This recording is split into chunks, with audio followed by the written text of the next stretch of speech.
दृष्टि takes 6 days less than Rupali to complete the same work. To complete the same work, Jasmine take 15 days more than Drishti. Work done by Drishti in 2 days can be done by Rupali in 3 days. Find the time taken to complete the work. If Drishti and Rupali work together for 6 days, then remaining work is done by Jasmine alone. ठीक है, तो इस question में कितने सारे character है? दृष्टि है, रूपाली है एंड जैस्मिन है। सपोज करते हैं रूपाली x दिन में कोई काम ख़त्म करती है, ठीक है, तो दृष्टि कितना करेगी? x - 6 डेज में करेगी क्वेश्चन के हिसाब से, ठीक।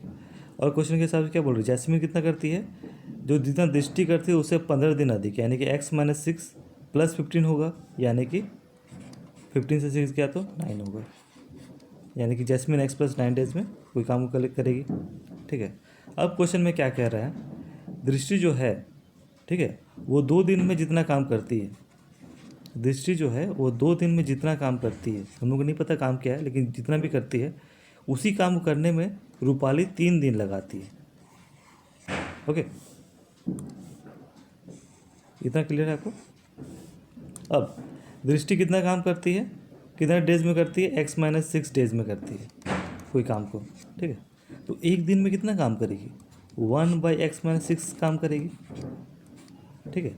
अगर एक दिन में 1/x - 6 काम करेगी तो 2 दिन में कितना करेगी?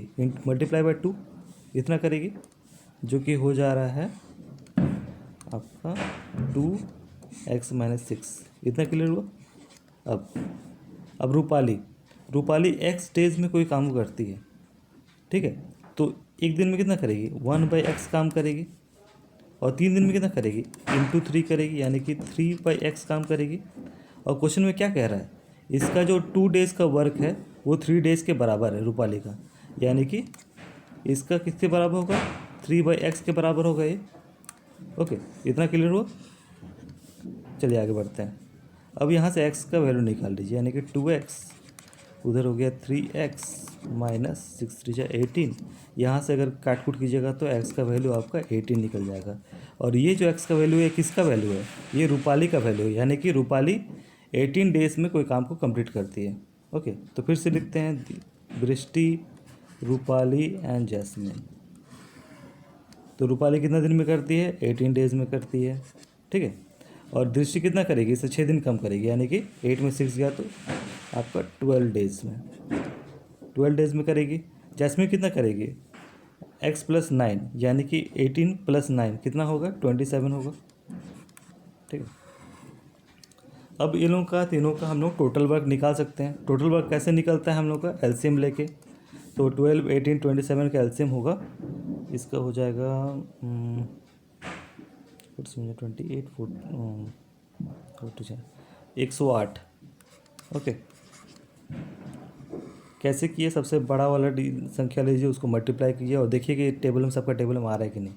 और फिर से मैं बताना चाहूँगा, मैं हर क्वेश्चन में बता रहा हूँ कि आप कोई भी संख्या ले सकते हैं, एलसीएम लेने की ज़रूरत नहीं है, ठीक है, उससे भी आपका आंसर आ जाएगा। लेकिन एलसीएम लेने पर क्या होता है कि काटने में आसानी होता है, ठीक है। तो 108 है टोटल वर्क।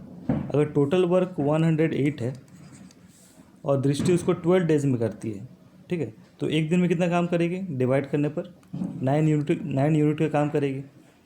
अगर 108 टोटल वर्क है और रूपाली उसको 18 डेज में कर रही है, ठीक है, तो 1 डे में कितना यूनिट काम करेगी? 6 यूनिट काम करेगी। इन द सेम केस ये जैस्मिन कितना करेगी? आपका 4 7 20, ठीक है, 4 यूनिट काम करेगी। ओके, अब क्या बोले क्वेश्चन में? इफ़ दृष्टि and Rupali work together for 6 days, यानी कि दृष्टि और रूपाली 6 दिन तक काम की, तो 6 दिन तक ये दोनों कितना काम की? अब एक दिन में कितना करती है? 15 यूनिट काम करती है, तो 6 दिन में कितना करेगी? 30, 90 यूनिट का काम करेगी। ओके, और टोटल वर्क कितना है? 108 है, मतलब कितना काम बच गया इसमें? अगर 90 माइनस करेगा तो इधर 10% 18 यूनिट का काम बच जाएगा।